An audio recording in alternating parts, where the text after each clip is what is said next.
स्वागत है दोस्तों आप सभी का आपके अपने YouTube चैनल से जिज्ञान पर। दोस्तों आज की इस वीडियो में हम शिक्षण अभिरुचि का महत्वपूर्ण 30 प्रश्न देखेंगे जो कि Chhattisgarh pre BEd pre DEd तथा Pandit Sundarlal Sharma pre BEd pre DEd के लिए मोस्ट इम्पॉर्टेंट है। तो चलिए स्टार्ट करते हैं। पहला प्रश्न देखते हैं, आप भी आंसर लगाइएगा, आपके हिसाब से कौन सा ऑप्शन सही रहेगा। लास्ट में बताइए कमेंट में कि आपने 30 प्रश्नों में कितना सही किया। पहला प्रश्न देखिए, शिक्षा के क्षेत्र में पाठ्यचर्या शब्दावली खाली स्थान की ओर संकेत करती है। शिक्षण पद्धति एवं पढ़ाई जाने वाली विषय वस्तु, विद्यालय का संपूर्ण कार्यक्रम जिसमें विद्यार्थी प्रतिदिन अनुभव प्राप्त करते हैं, मूल्यांकन प्रक्रिया, या चौथा ऑप्शन है कक्षा में प्रयुक्त की जाने वाली पाठ्य सामग्री। तो देखिए दोस्तों, पहला का राइट आंसर हो जाएगा ऑप्शन नंबर सेकेंड। जो पाठ्यचर्या है मतलब करिकुलम, ये जो है विद्यालय का संपूर्ण कार्यक्रम होता है जिसमें विद्यार्थी प्रतिदिन अनुभव प्राप्त करते हैं। ऑप्शन सेकंड जो है राइट आंसर हो जाएगा। देखिए दूसरा प्रश्न है, निचली कक्षाओं में शिक्षण की खेल पद्धति मूल रूप से आधारित है शारीरिक शिक्षा कार्यक्रमों के सिद्धांतों पर, शिक्षण पद्धतियों के सिद्धांतों पर, विकास एवं वृद्धि के मनोवैज्ञानिक सिद्धांतों पर, शिक्षण के समाजशास्त्रीय सिद्धांतों पर। इम्पॉर्टेंट प्रश्न है। निचली कक्षाओं में शिक्षण की खेल पद्धति मूल रूप से आधारित है। तो देखिए ये आधारित है दोस्तों विकास एवं वृद्धि के मनोवैज्ञानिक सिद्धांतों पर। ऑप्शन थर्ड जो है राइट आंसर हो जाएगा।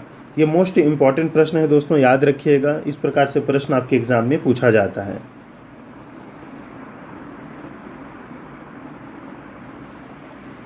देखिए तीसरा प्रश्न, एक बच्चा अतीत की समान परिस्थिति में की गई अनुक्रियाओं के आधार पर नई स्थिति के प्रति अनुक्रिया करता है। यह किससे संबंधित है? सीखने का सादृश्यता नियम, सीखने का प्रभाव नियम, सीखने की प्रक्रिया का अभिवृत्ति नियम, या सीखने का तत्परता नियम। तो देखिए एक बच्चा अतीत की समान परिस्थिति में की गई अनुक्रियाओं के आधार पर ही जो नई स्थिति के प्रति अनुक्रिया करता है, तो ये आधारित है दोस्तों प्रभाव के नियम पर, सीखने की प्रभाव के नियम। ऑप्शन सेकेंड राइट आंसर हो जाएगा। इंपॉर्टेंट प्रश्न है, ये भी याद रखिएगा। देखिए चौथा प्रश्न, डिसलेक्सिया किससे संबंधित है? मानसिक विकार, गणितीय विकार, पठन विकार, या व्यवहार संबंधी विकार। तो प्रश्न हमने बहुत बार कराया है दोस्तों। डिसलेक्सिया संबंधित होता है पठन विकार से। ऑप्शन थर्ड राइट आंसर हो जाएगा।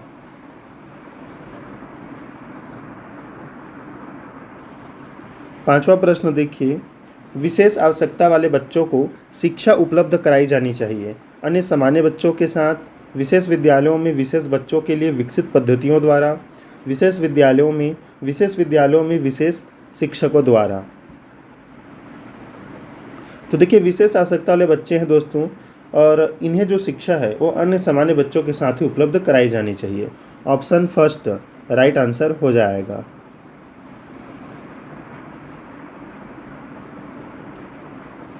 देखिए छठवां प्रश्न है, आकलन को उपयोगी और रोचक प्रक्रिया बनाने के लिए खाली स्थान के प्रति सचेत होना चाहिए।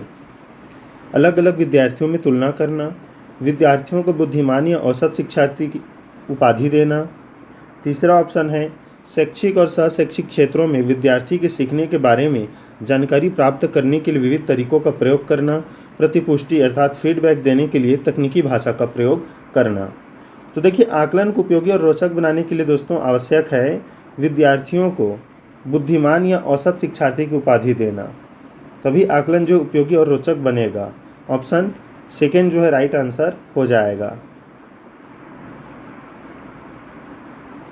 सातवां प्रश्न देखिए, खाली स्थान प्रतिभाशाली होने का संकेत नहीं है। सृजनात्मक विचार, दूसरों के साथ झगड़ना, अभिव्यक्ति में नवीनता, जिज्ञासा। तो देखिए दोस्तों प्रतिभाशाली होने का संकेत क्या क्या होता है? तो सृजनात्मक विचार होता है, अभिव्यक्ति में नवीनता होता है, जिज्ञासु प्रवृत्ति का भी होता है। लेकिन दूसरों के साथ झगड़ना ये प्रतिभाशाली बालक या बालिकाओं की जो है गुण नहीं है। ऑप्शन सेकेंड ही हमारा राइट आंसर हो जाएगा।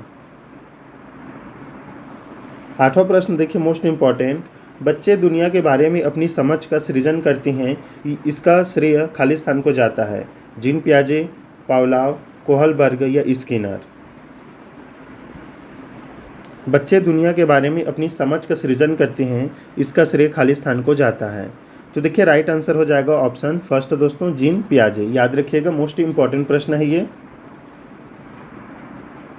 9वां प्रश्न देखिए, कृतिका अक्सर घर में ज़्यादा बात नहीं करती लेकिन विद्यालय में वह काफ़ी बात करती है, यह दर्शाता है कि। तो देखिए इसका राइट आंसर हम बताते हैं आपको, इसलिए बात करती है विद्यालय में वह ज़्यादा क्योंकि उसके विचारों को विद्यालय में मान्यता मिलती है दोस्तों। ये प्रश्न हमने कई बार कराया हुआ है, अगर आपने वीडियो देखा है पहले भी प्रश्न ये, तो आपके लिए बहुत ही आसान होगा, आपका रिवीजन मतलब इसमें हो जाएगा।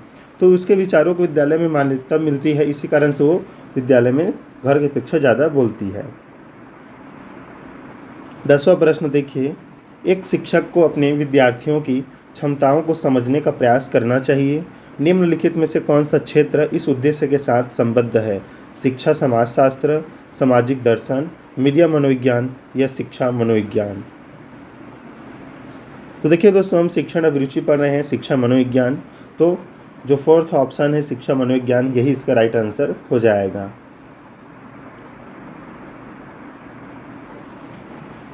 11वां प्रश्न देखिए, सीखने की प्रक्रिया में अभिप्रेरणा क्या है?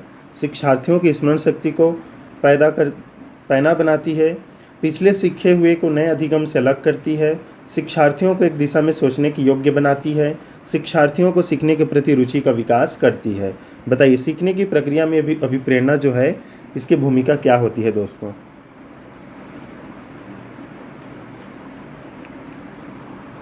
देखिए अभिप्रेरणा क्या करता है, तो ये करता है शिक्षार्थियों में सीखने के प्रति रुचि का विकास। ऑप्शन 4 जो है राइट आंसर रहेगा। 12वां प्रश्न देखिए, सीखना समृद्ध हो सकता है यदि। तो देखिए सीखना समृद्ध तभी होगा जब वास्तविक दुनिया से उदाहरणों को कक्षा में लाया जाए, जिसमें विद्यार्थी एक दूसरे से अंतःक्रिया करे और शिक्षक उस प्रक्रिया को सुगम बनाए। तो ऑप्शन फर्स्ट इस प्रश्न का राइट आंसर रहेगा दोस्तों।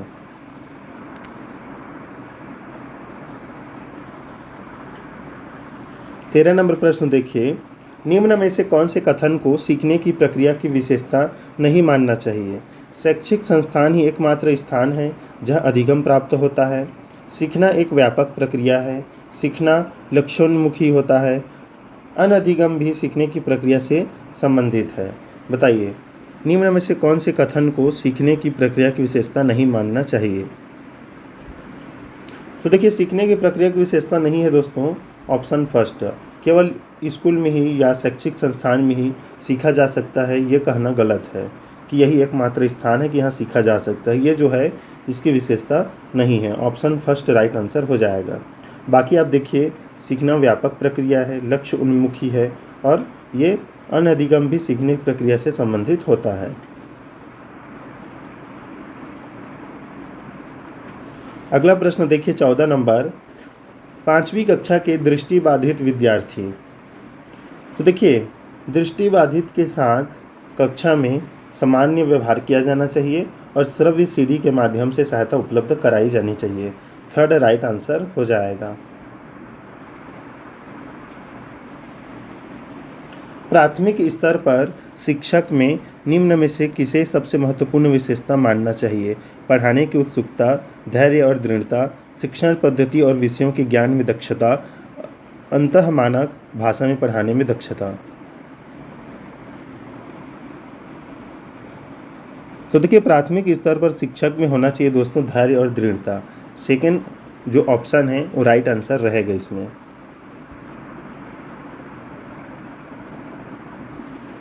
सोलह नंबर प्रश्न, वह अवस्था जब बच्चा तार्किक रूप से वस्तु व घटनाओं के विषय में चिंतन प्रारंभ करता है।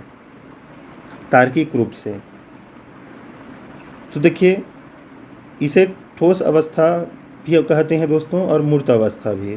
तो ये जीन पियाजे की तीसरी अवस्था है मूर्त संक्रियात्मक अवस्था। चौथा जो है ऑप्शन राइट आंसर हो जाएगा। याद रखिए औपचारिक जो संक्रियात्मक इसे अमूर्त अवस्था भी कहते हैं। हमने जीन पियाजे से संबंधित जो है उनके सिद्धांत है, उनके जो प्रश्न हैं ऑब्जेक्टिव बहुत सारे कराए हैं, प्ले लिस्ट में वीडियो अपलोड है, जाकर देख लीजिएगा।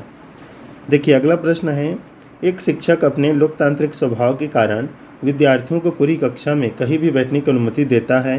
कुछ शिक्षार्थी एक साथ बैठते हैं और चर्चा करते हैं या सामूहिक पठन करते हैं। कुछ चुपचाप बैठकर अपने आप पढ़ते हैं।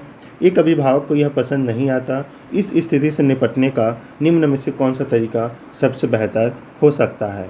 तो देखिए 17 नंबर प्रश्न का हम राइट आंसर बताते हैं। इसका राइट आंसर हो जाएगा थर्ड।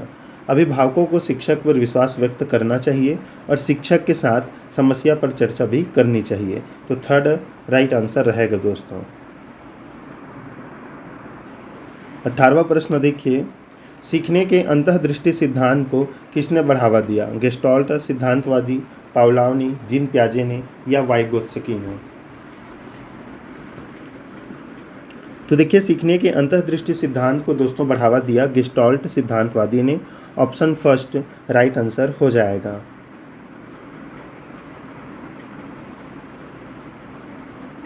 बच्चों के बौद्धिक विकास की 4 विशिष्ट अवस्थाओं की पहचान की गई। कोहलबर्ग द्वारा, एरिक्सन द्वारा, स्किनर द्वारा, पियाजे द्वारा। बच्चों के बौद्धिक विकास की 4 विशिष्ट अवस्थाओं की पहचान की गई, तो ये जीन पियाजे द्वारा किया गया है। कौन कौन सी अवस्था है दोस्तों, नाम जरूर बताइएगा, इम्पॉर्टेंट प्रश्न है। 20वां प्रश्न देखिए, निम्नलिखित में से किस अवस्था में बच्चे अपने समवयस्क समूह के सक्रिय सदस्य हो जाते हैं? किशोर अवस्था, प्रौढ़ावस्था, पूर्व बाल्यावस्था या बाल्यावस्था? तो देखिए समवयस्क समूह के सक्रिय सदस्य ये किशोर अवस्था में होते हैं दोस्तों। ऑप्शन फर्स्ट राइट आंसर हो जाएगा। दोस्तों कमेंट में बताइएगा कि आपको छत्तीसगढ़ जो अभी प्री बीएड प्री डीएड है उसके कौन से सब्जेक्ट का या जो सब्जेक्ट आप तैयारी कर रहे हैं। आप शिक्षण अभिरुचि का वीडियो चाहिए आपको, कि रीजनिंग का, कि हिंदी का, कि आपको जीके जीएस का? कमेंट में ज़रूर बताइएगा, अपना अपना राय दीजिएगा कि कौन सा आपको जो है टॉपिक पर वीडियो चाहिए। बच्चों की सीखने की प्रक्रिया में माता पिता को खालिस्तान भूमिका निभानी चाहिए। तो देखिए अग्रोन्मुखी सेकेंड राइट आंसर हो जाएगा, और यही तो सकारात्मक ऑप्शन दिख रहा है उसमें। 22वां प्रश्न, विकास कभी न समाप्त होने वाली प्रक्रिया है, यह विचार किससे संबंधित है? अंतःसंबंध का सिद्धांत, निरंतरता का सिद्धांत, एकीकरण का सिद्धांत, अंतःक्रिया का सिद्धांत? तो देखिए यह निरंतरता का सिद्धांत है दोस्तों, सेकेंड राइट आंसर हो जाएगा। 23 नंबर प्रश्न, वह कौन सा स्थान है जहां बच्चे के संज्ञानात्मक विकास को सबसे बेहतर तरीके से परिभाषित किया जा सकता है? बताइए दोस्तों। खेल के मैदान में, विद्यालय में, कक्षा पर्यावरण में, सभागार में कि घर में? इसका राइट आंसर आप सभी साथी कमेंट में दीजिएगा आंसर 23 नंबर प्रश्न का। 24 नंबर प्रश्न देखिए, निम्न में से कौन सा बुद्धिमान बच्चे का लक्षण नहीं है? तो देखिए ऑप्शन फर्स्ट ही बुद्धिमान बच्चे का लक्षण नहीं है दिया गया है। वह लंबे निबंधों को बहुत जल्दी रटने की क्षमता रखता है, जबकि बुद्धिमान बच्चे होते हैं वो समझते हैं, रटते नहीं हैं। फर्स्ट ही राइट आंसर हो जाएगा। 25वां देखिए राइट आंसर, 25वां प्रश्न, खाली स्थान को एक अभिप्रेरित शिक्षण का संकेतक माना जाता है। कक्षा में अधिकतम उपस्थिति, शिक्षक द्वारा दिया गया उपचारात्मक कार्य, विद्यार्थियों द्वारा प्रश्न पूछना, कक्षा में एकदम खामोशी? तो देखिए इसका राइट आंसर हो जाएगा विद्यार्थियों द्वारा प्रश्न पूछना। जिस कक्षा में विद्यार्थियों द्वारा दोस्तों प्रश्न पूछा जाता है, मतलब वहाँ के बच्चे पढ़ाई में रुचि ले रहे हैं। देखिए दोस्तों, अगर आप पुराना शिक्षण अभिरुचि का प्रश्न देखना चाहते हैं तो हमारे चैनल पर जाइए, प्लेलिस्ट में जाइए, उसका हमने प्लेलिस्ट बनाया है ओल्ड क्वेश्चन पेपर का। उसमें हमने पुराना जो शिक्षण अभिरुचि है आपका जो है हिंदी है, जीके है, वो हमने कराया है, तो ज़रूर जाकर देख लीजिएगा कि किस प्रकार से प्रश्न पूछा जाता है। निम्न में से कौन सा बच्चे की सामाजिक मनोवैज्ञानिक आवश्यकताओं के साथ संबद्ध नहीं है? तो देखिए प्रश्न मोस्ट इम्पॉर्टेंट और कई बार पूछा गया है। शरीर से अपशिष्ट पदार्थों का नियमित रूप से बाहर निकलना, ये जो है आपके मनोविज्ञान से, सामाजिक मनोवैज्ञानिक से संबंधित नहीं है दोस्तों। 27 नंबर प्रश्न देखिए, मन का मानचित्रण संबंधित है। तो देखिए मन की क्रियाशीलता पर अनुसंधान से, चौथा ऑप्शन राइट आंसर रहेगा। 28 नंबर प्रश्न देखिए, विशेष रूप से प्राथमिक स्तर पर विद्यार्थियों की सीखने संबंधी समस्याओं को संबोधित करने का सबसे बेहतर तरीका क्या हो सकता है? तो देखिए, सीखने संबंधी अगर समस्या है दोस्तों बालकों में, तो उनके अक्षमता के अनुसार आप शिक्षण पद्धतियों का प्रयोग कर सकते हैं। फर्स्ट राइट आंसर रहेगा, मतलब शिक्षण पद्धति उनके अनुसार हो, बालकों के या बालिकाओं के। 29 नंबर प्रश्न देखिए, पियाजे के अनुसार निम्नलिखित में से कौन सी अवस्था में बच्चा अमूर्त संकल्पनाओं के विषय में तार्किक चिंतन करना प्रारंभ कर देता है?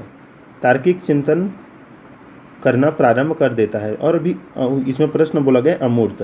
तो हमें पता है दोस्तों, जो औपचारिक संज्ञानात्मक अवस्था है इसी को अमूर्त अवस्था भी कहा जाता है। तो राइट आंसर यही रहेगा, सेकेंड जो है सही उत्तर हो जाएगा। इस वीडियो का लास्ट प्रश्न, निम्न में से कौन सा शिक्षार्थियों में सृजनात्मकता का पोषण करता है? तो सृजनात्मकता का पोषण दोस्तों ये सेकेंड ऑप्शन करता है। प्रत्येक शिक्षार्थी की अंतर्जात प्रतिभाओं का पोषण करने एवं प्रश्न करने के अवसर उपलब्ध कराना, सेकंड जो है राइट आंसर रहेगा। तो ये थे दोस्तों इंपॉर्टेंट 30 प्रश्न आपके शिक्षण अभिरुचि और शिक्षा मनोविज्ञान से। प्लेलिस्ट में जितना भी वीडियो है शिक्षण अभिरुचि का ज़रूर जाकर देख लीजिएगा। बहुत सारा क्लास हमने कराया है शिक्षण अभिरुचि का, हिंदी का भी बहुत सारा क्लास हो गया है, साथ ही साथ जीके का भी बहुत सारा क्लास हमने जीके में भूगोल कराया है, संविधान करा रहे थे, आपका इतिहास है, और बाकी जो जीके जीएस आता है जैसे नई शिक्षा नीति, एनईपी, न्यू एजुकेशन पॉलिसी यही है। उसके बाद राइट टू एजुकेशन एक्ट है, जीन पियाजे, जितना भी है एनसीए हमने कराया है। अगर आपने नहीं देखा है तो जाकर देख लीजिए, प्रश्न वहीं से आता है। एग्ज़ाम बहुत करीब है दोस्तों, 22 तारीख को एग्ज़ाम है।